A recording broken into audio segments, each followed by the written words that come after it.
So with the Aqua Wheelblaster, I should just need 5 minutes now to clean the wheel and scotch the surface.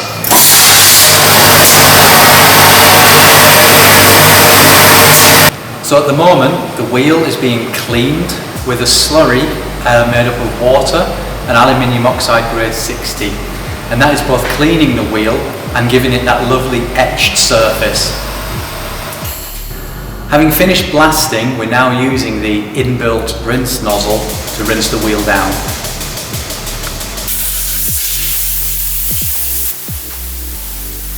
As we dry the wheel, we can see we've achieved exactly what we wanted, that perfectly etched surface, so the wheel is now ready for lacquering.